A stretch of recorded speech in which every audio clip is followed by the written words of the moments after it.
3.5K in 90 minutes organically from one Instagram story to an audience that's never been sold to before. We literally got the first info within 4 minutes. I shouldn't be in my DMs because I might be awkward around people that I kind of know, whereas like Lauren's in there just like ripping the leads to shreds right now. I've been closing high-ticket deals in the DMs for the last 8 years. And the footage that you just saw was me closing a $3,500 package on a brand new Instagram account that was only created 2 months prior to this moment. The DMs, whether it's Instagram, LinkedIn, Facebook, or any platform, is one of the highest leverage skills to learn. And I want to prove that even if you've never done this before and you have no warm audience, you can make a sale within 24 hours just from putting up an Instagram or Facebook story or post to your feed and knowing exactly how to close in the DMs. So today, what you're going to see is the behind the scenes of me doing exactly that. I can't wait till we get Chris trained on this. And his life just revolves around just ripping people in the DMs. He makes so much money. I'll walk you through the rules of the DMs and the exact sell by chat framework that has made me millions of dollars and my clients millions more. So rule number 1 of closing in the DMs. You need to rip through your leads. Oh, yeah. You see an ICP though? Most people treat every single reply like it's a golden ticket. 45 minutes going back and forth with a lead that was never going to buy. The mindset for selling in the DMs is speed times volume. And in the DMs, we do not try and convince anybody. The key is asking open-ended questions, so questions that don't result in a yes or a no. So here I am. We chose an Instagram story because this was a brand new Instagram account, and the story had been up for 10 minutes. And we're already ripping through the replies, not overthinking. It's all about speed times volume. A huge takeaway I just had from Lauren was that I shouldn't be in my DMs because I might be like awkward around people that I kind of know and like tiptoe and maybe like not go close them. Whereas like Lauren's in there just like ripping the leads to shreds right now, regardless if I know them or not. She's going to close me either way. Rule number 2 of selling in the DMs is that the offer matters more than anything. And what I mean by that is most people try and write a post or a story that gets as many replies as possible. But I would rather get 5 replies from people that have high intent. So people who are genuinely interested, than 50 replies from people that are busy being nosy and just curious. So this is where there's a balance between interest and intent. A good offer does both because it attracts the right person and it pre-qualifies before they even message you. So when they reply, they're already warm and they're already serious about doing business. There's a really great book called Let's Get Real, Let's Not Play, and I'll leave a link to it in the description box. I strongly recommend you read that if you're struggling with sales, because it's one of the things that has allowed me to generate millions and millions of dollars through the DMs. We have an info. We literally got the first info within, how many minutes was that? 10 minutes. Within 4 minutes. Wow. Within 4 minutes, Sam. Okay. This is right after I put the story up. And honestly, you're always a little bit nervous, but when the offer is right, you get replies fast. And that's rule number 3. When you know that it was a good piece of content that you put up that balance interest and intent perfectly, you will get replies instantly. And if you put a post or story up and within an hour you don't have any responses, it's obviously not the DMs that are the problem, it's the offer. That's why mastering written content is absolutely fundamental. And I've got a full masterclass breaking down how to do that. I'll leave it linked in the description box for you. Now, rule number 4, what if you don't get replies or you have a really small audience? Well, here's what most people miss is that you can do outreach. Because anyone that's liking the story, I'm also asking them, yo, bro, just saw that you liked the story. Are you looking to grow your personal brand? Now, this is why I really like doing DM sales after someone's seen a story on Facebook or Instagram, because when they watch your story, it means that they're online right now. And if they're watching your story, that means they're more likely to reply in that moment because they're online, right? So if someone's watched your story and you can see from their profile that they are your ideal client profile, yeah, sure, it's a colder lead because they haven't come inbound with intent, but they've seen the offer, they just didn't take the action, so you go to them. And obviously you don't do that in a salesy way. You reach out with an open-ended question. So right here, I'm going through the story viewers, I'm looking for who is the ideal client profile, and then I'm reaching out to them directly. I now, between looking at who's viewing the story and who's DMing and me messaging people, I'm looking, have they seen it? If they've seen it, I double tap one of the previous messages so that they know that I'm online. Because anyone that's liking the story, I'm also asking them, yo, bro, just saw that you liked the story.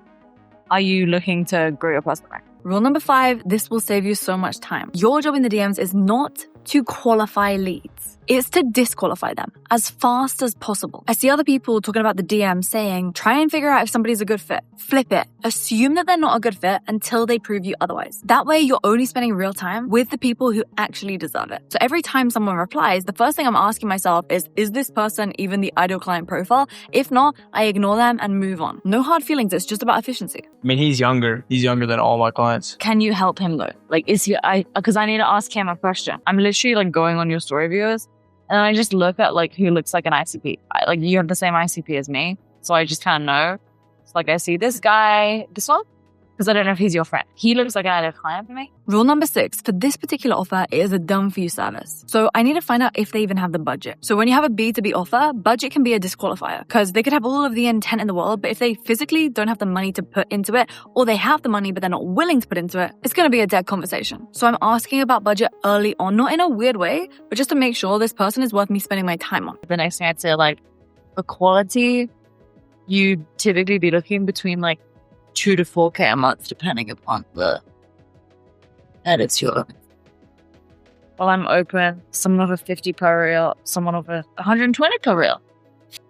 Yeah. And you'll notice that a lot of the DMs is all about figuring out who's good and who's not good to spend your effort on. Because as soon as you know someone is a good fit, you put them on what I call a hit list. And I have an organized database inside of my CRM. I'll leave a link to the CRM that I use down in the description box. But doing this is really important so that you can always go back and follow up with the leads who end up ghosting you because they may have just jumped on a flight and then they forgot to reply to you. It's not that they're trying to ignore you. When someone actually comes inbound with intent, that's what I call someone who replies with the word info.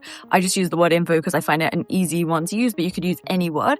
But it means that they've seen an offer, they've responded, and they're interested in actually working with you. And once you're having the conversation, if you know that they are actually a good prospect for your offer, they're not a time waster, they're not just interested, it's not that they're disqualified, right? When you know that, you must put them on the hit list. Rule number 7 is to be attentive. Now, this sounds obvious, but most people are horrible at this. When someone replies to an offer, they're basically telling you, hey, I want your help. So you want to be proactive and on top of that conversation. And as well as that, when people are messaging you, they're telling you things, but it's not just about the words. You need to read between the lines. So this is what it looks like in practice, right? I am locked in, I'm reading the message, and I'm looking for the emotions behind everything that they're saying, because then I can use that to figure out how I can pitch the offer as I get to the end of the conversation. Love that. Bro, met you at the event. Okay, perfect. What do you He's met you before. And I'm going to show you the complete conversation framework and me closing someone from A to Z in just a minute. And that really brings me on to rule number 8, which is speed to lead. The faster you reply, the higher chance that they'll close. That's why one of the rules I have in the DMs is if a lead is right there active, I say, hey,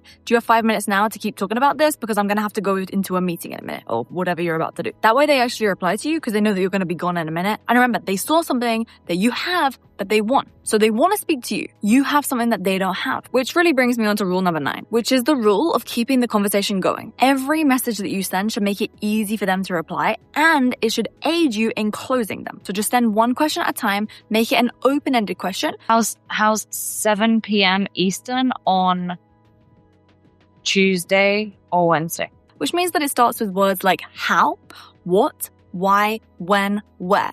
Don't ask things like are or were. Don't start the question with words that are going to get a yes or no response from them. Here's a little hack, rule number 10, double tapping. If someone was active, but then they started ghosting you, don't send them, hey, just following up, or hey, what do you think? Just go and double tap one of the previous messages that they sent to you. And if they're online, it makes their phone make a little vibration or a notification, so it gets their attention back, and it shows them that you are still there, you're still ready to chat to them. I'm looking, have they seen it? If they've seen it, I double tap one of the previous messages so that they know that I'm online. I know this sounds like a really small thing, but this has quite literally closed so many deals I can't even count. So just try it, and it's amazing how effective it is. Rule number 11 is to pre-handle objections. Now, objections are a completely inevitable thing. When someone says, I need to think about it, or it's too expensive, or I'm not sure it's for me, that's not a no, it's a maybe, and it just means that they need more information that's going to allow them to make an informed decision, or they're feeling a certain way that makes them feel uncertain, so you need to give them something that's going to make them feel more certain. So right here, we got hit with an objection. And instead of panicking or accepting the objection, I'm just digging deeper.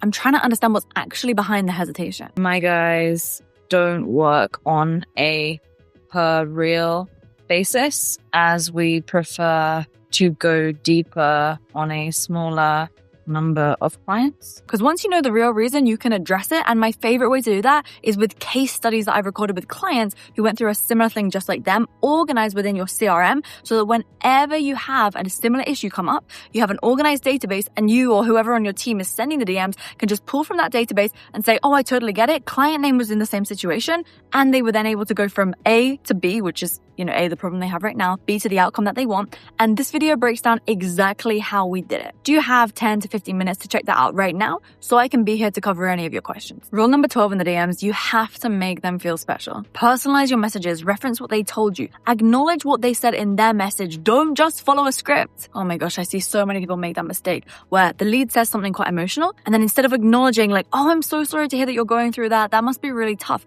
they just ask the next question. No, always acknowledge what the prospect said. Rule number 13 is at some point you have to just go for it. Make the offer. Too many people dance around the close forever. When the moment feels right and when you know that they're a prospect who has a problem that you can solve, go for it. Make the offer. The conversation does not need to be any longer than that. Go and make the payment link for $1,500.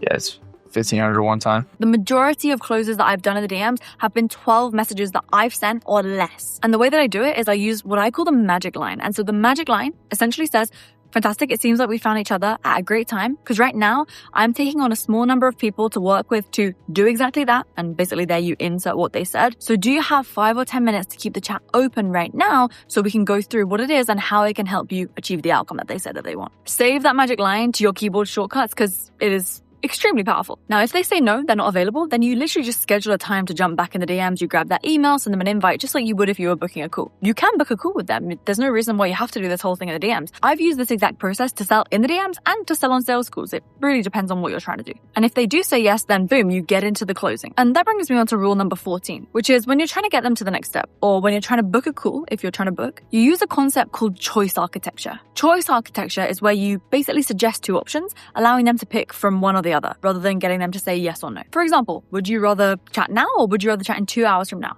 Or are you available today at this time or that time? How's 7 p.m. Eastern on Tuesday or Wednesday? Or is today or tomorrow better for you? So you're not asking if they want to talk. It's an assumptive close. You're asking when. It's a small shift, but it makes a massive difference in conversions. So right here, choice architecture in action. Giving 2 specific times, making it easy for them to pick one and commit. This is rule number 15, and it's so important. Almost nobody talks about it. After you send the payment link, immediately send a message that says something like, while you take care of that, I'm going to go ahead and take care of your onboarding. This is so important because it assumes the sale. And it also puts a bit of pressure on them to actually pay right now, but it doesn't feel like pressure. It's just like, yeah, while you do this, I'll do that. So they know that you're taking care of something while they take care of that. Perfect, man. Let's get you started then. It makes their job clear in that moment. And it also makes the payment feel like a formality, not some big scary thing to do. And it gets them into the motion that, yeah, they're going to be actually getting started on something right now. The payment isn't just a payment for the sake of a payment. The payment is moving into something that they want. Now I want to show you the full DM framework in action. The actual conversation message by message. So you can see how all of these rules come together in practice. And if you sell a coaching program or a membership or a consulting offer or even an agency service, and you like my help implementing the DM sales process into your business and getting training over a 3 to 6 month period so that you can be sure that you do this right, then I've left a link in the description box to schedule a call with me and my team so we can discuss about implementing this with you. For context, we've consulted brands like Founder on DM sales, and actually in the first month that they did this, they made an additional $50K in profit just from Instagram alone. So again, the link is in the description box. We could talk about consulting you on how you can sell more in the DMs. So this is the full chat. You can see I opened this by trying to disqualify them, but I actually found out they were qualified. Then I built context around their situation. I identified the gap, got them to stay in the chat and keep the chat open. Then they ghosted me a little bit, so I double tapped a message, which got them to reply. Then there I positioned the offer. They had a couple of hesitations. I handled them, and then I made the ask. And this is the moment that we knew that it was moving forward. You can see the energy shift. You want to look out for the prospect asking questions about the offer, not making kind of excuses. I think he just paid. I could host you at home. He's giving buying signals. Israel paid.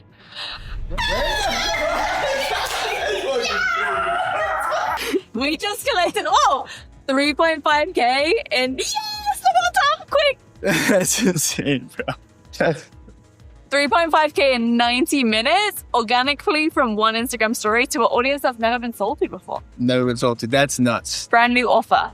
That's literally nuts. Fucking insane. And that right there, that's the close. $3.5K cash collected, but it was actually a $21,000 deal because it was a 6-month agency service done in the DMs with no sales calls from an Instagram account that was started less than 2 months ahead of this actually happening. And we have clients who are fitness coaches doing this. We have clients who are selling dating. We have clients who are quite literally selling physical products like supplements doing this, where it isn't even a high ticket offer. So if you want to become one of those clients that we train on doing this to make an amazing ROI from DMs, no matter what social media platform it is, there is a link down in the description box where you can schedule a call with me and my team, or just send me a message on any of my social media platforms saying that you came from this video and that you want us to close you in the DM so you can experience it for yourself. And that'll be a pretty fun experience for you. And if you need help putting out content that's actually going to generate you leads into your DMs, then make sure that you watch this video next.